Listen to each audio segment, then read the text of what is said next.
Hello students, how are you? Students, आज हम लोग देखेंगे सीबीएसई क्लास 7 हिंदी चैप्टर शाम एक किसान। कवि सर्वेश्वर दयाल सक्सेना द्वारा रचित इस कविता में उन्होंने प्राकृतिक दृश्यों का चित्रण किया है। उन्होंने शीत ऋतु की शाम का चित्रण किया, अर्थात जाड़े की शाम के प्राकृतिक दृश्यों का चित्रण किया है। वह लिखते हैं, आकाश का साफा बांधकर अर्थात पहाड़ रूपी किसान आसमान रूपी पगड़ी अर्थात साफा बांध करके अपने सिर पर सूरज की चिलम खींचता बैठा है। पहाड़ घुटनों पर पड़ी है नदी चादर सी, पास ही दहक रही है पलाश के जंगल की अंगीठी।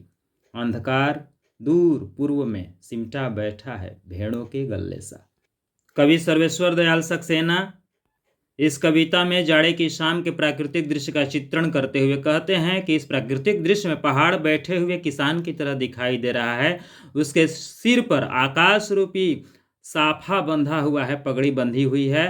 पहाड़ के नीचे बहती हुई नदी घुटनों पर रखी चादर जैसी प्रतीत होती है और पलाश के पेड़ों पर खिले हुए लाल लाल फूल जलती हुई अंगीठी के समान, जलती हुई आग के समान दिखाई देते हैं। पूर्व क्षितिज पर अर्थात पूर्व दिशा की ओर घना होता अंधकार झुंड में बैठी भेड़ों जैसा, और पश्चिम की दिशा में अस्त होता हुआ डूबता हुआ सूरज चीलम पर सुलगती आग की भांति दिखाई दे रहा है। कि तभी इस अत्यंत शांत वातावरण में अचानक मोर बोल उठता है। तब ऐसा प्रतीत होता है जैसे किसी ने आवाज दी, सुनते हो। इसके बाद यह दृश्य घटना में बदल जाता है। चिलम उलट जाती है अर्थात सूर्य अस्त हो जाता है, आग बुझ जाती है, धुआं उठने लगता है, सूरज डूबता है अर्थात अस्त होता है, शाम ढल जाती है और धीरे धीरे पूरा अंधेरा, रात का अंधेरा छा जाता है। स्टूडेंट्स, अब इस चैप्टर के इस पार्ट के हम लोग एक्सरसाइज क्वेश्चन आंसर करेंगे।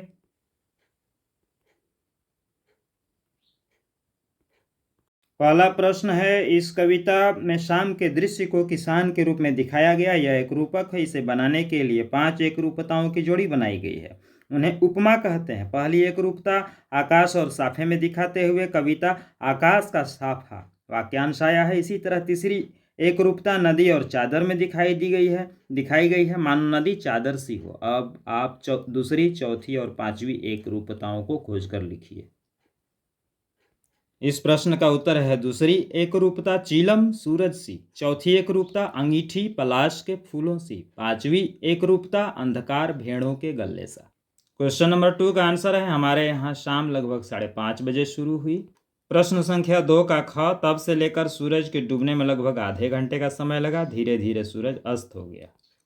प्रश्न संख्या ग, इस बीच आसमान में क्या क्या परिवर्तन आए? इसका आंसर है, इस बीच आसमान के रंग के केसरिया लाल पीले रंगों में बदल गया और सूरज धीरे धीरे अस्त हो गया। उसके बाद अंधेरा घिर आया। उसके बाद आसमान में तारे निकल आए। प्रश्न संख्या 3, मोर के बोलने पर कवि को लगा जैसे किसी ने कहा हो, सुनते हो। नीचे दिए गए पक्षियों की बोली सुनकर उन्हें भी 1 या 2 शब्दों में बांधिए।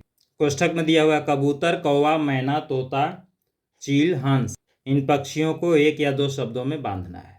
इनके लिए हम लोग इस तरह से शब्द लिख सकते हैं। कबूतर पत्र लाया, कौवा मेहमान आएंगे, मैना की बोली मीठी होती है, मीठी बोलो। तोता भी मीठू मीठू बोलता है, मीठू राम। चील का हो जाएगा देखो देखो। हंस शांति शांति। इस प्रकार से वर्ग 7 सीबीएसई हिंदी पाठ शाम एक किसान के प्रश्न उत्तर पूरे हुए। इसे आप अपनी ट्यूशन कॉपी में अच्छी लिखावट में लिख लीजिएगा। धन्यवाद।